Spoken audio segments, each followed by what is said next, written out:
Hello everyone. Hope you guys had a great Thanksgiving Day yesterday. I thought I'd put together a video here showing my Hornady lock and load ammo plant setup, the bench I picked up, and a solution to a couple of problems. Well, one's a problem and one's an annoyance. So here's the bench that I picked up. I picked up this bench at Hobo, pretty cheap. It was on sale. I think it was like 40 bucks. As you can see, it has a nice thick 1-inch top on it and plenty of desk space. Get down here. I had to sacrifice one of the drawers when I mounted the press over here because the bolts go through and then the press hangs in front of it. So this I screwed on there permanently, but I still have the drawer here for my primer tubes, and down here I only put one of the two doors on for the remainder of the parts for the press. Below I'm storing the bullets, and I picked up this this container here at the dollar store, and then I cut a hole right here for the primer drop tube, and that's where my primers go. There's no dust because the tube is tightly fit to the lid there, and as you can see, when I operate the press, the tube slides right through that hole very easily. And anyway, here's the press, and up top are the two feeders, the bullet feeder and the brass feeder. And the first problem, which isn't the problem, it's the annoyance, and I'll get up here and I'll show you guys, or actually better off, I'll let you guys hear.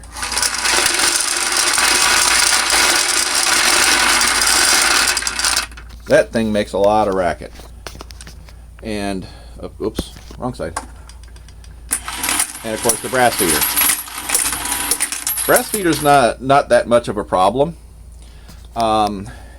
and was solved very easily by the box that the plate came in.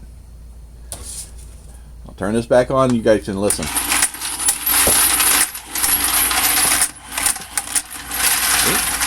Quieted that thing right down just by putting the box in up there. Another little solution that I worked on here is the feed here was it would get bunched up in here. So what it is, I cut a piece of a primer card and put it over so it covers all but just a little bit of section right here, just off to the side on this side over here. And then I cut another piece and it's folded into a V and a flapper here. So when the brass comes down, if it's skewed this way or straight up, it hits this card and automatically comes over here and slides down right along the edge over here, all nice and straight.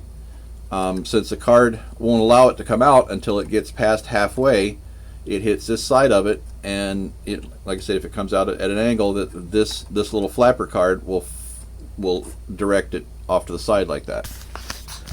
The other noise maker is, of course, the bullet feeder here.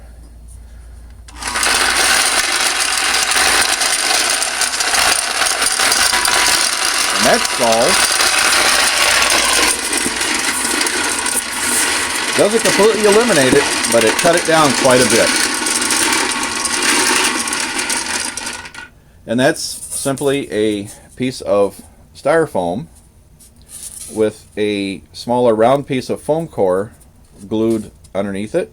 And the foam core sits inside, just inside of it, and the styrofoam sits on the surface of it, just like that. So it stays in place. And ironically, that was basically free because it was the packing material that came out of the bench and a scrap piece of foam core for my granddaughter. She for one of her class projects. The next problem, which is indeed a problem, is on this press, is knowing when you're out of primers. Well, let's come around here to the side here. you can see the rod here. This rides on top of the primers and slides down as the primers get used up. So my first try at this was to put a piece of tape here, a piece of tape here, and paint a ring. As you can see, it goes all the way around. Paint a ring so that as this comes down, when that painted ring hits the top, I know I'm getting close to being out of primers, and then when the paint disappears, I'm completely out of primers.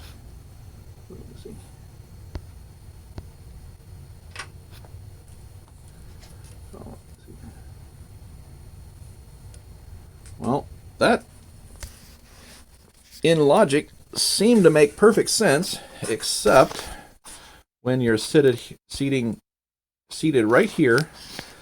Okay, this is the view from my chair as I would be reloading. Well, notice you can't see the rod unless you lean way over, and then you can see the rod. Well, that didn't work. So I built a little device right here. I used my laser cutter, and I cut out this little piece right here, this little mechanism right here. And what this does, all it does is flip up and down. That's all it does. Doesn't do anything. Well, if you look at the operation of the primer system here, you can see this roller. It goes up and it follows this rod, and it operates that slide to bring your primers into position over here. Well, as long as it's got primers, it works fine. So you can see that this flapper stays down. Well, I'm going to operate the press so it goes all the way up, and that tube's going to now, or this rod's going to drop in, and it's going to lock this slide back right here. So now watch what happens when I lower the ram again. You can see now this flapper comes up. Well, from my seated position, I'm already looking right here to monitor, watching for powder and everything. And as you look right back there, you can see a bright pink flag that's a marker that tells me, hey, I'm out of primers. If I try to prime this piece of brass right here, I'm not going to get a primer because it's completely out. That flapper is up. So if we pull the rod out up here, you can see it drop. See? No pink flag. I would be getting primers. Okay, right now, it's telling me I'm out of primers. So it's a visual reference. It's right in line in my eyesight right here. It's lit by the lighting kit here that I have on it. And it glows very brightly. And you can see very, very easily, you're looking here anyway to monitor the operations. And your peripheral vision is going to see that. So right now, I'm out of primers. Immediately, it's recognizable, and it's very cheap to make. So I'll pull this off of here, and we'll take it over on my other reloading bench, and I'll show you how it works.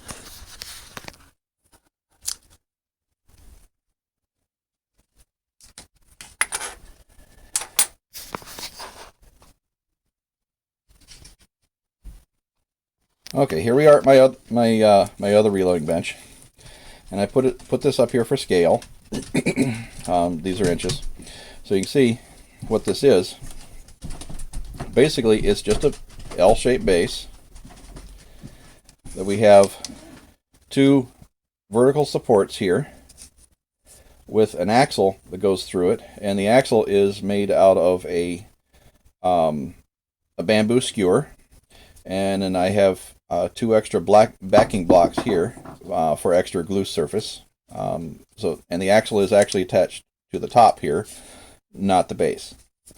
And on the back here, I just added another flag piece here that raises up, and then a piece in front here that hides the flag when you have primers. So you can see when it rises up, you'll see the bright pink. So And how I got the bright pink is I went down and grabbed my granddaughter's highlighter out of her school bag. And it's just made out of simple 3mm wood. You can get it at any of the hardware stores like Menards or Home Depot. And I cut it out on my laser cutter. But you could use any scrap wood. Heck, this could be even balsa if you wanted to. Plastic, doesn't matter. As long as you can paint it. I mounted it on the press behind us, the lock and load, simply with some double stick tape on the bottom here. So that roller, as we were talking about, that operates the slide, it comes down and simply hits this and lifts it up. Piece of cake. So there you go. There's an easy way to tell when you're out of primers. It's cheap, doesn't require electricity, and it always works. There you go. I'll add the Corel Draw plans in the description, so you guys can download the file for any guys that have a laser cutter. So cheers. Have a good one.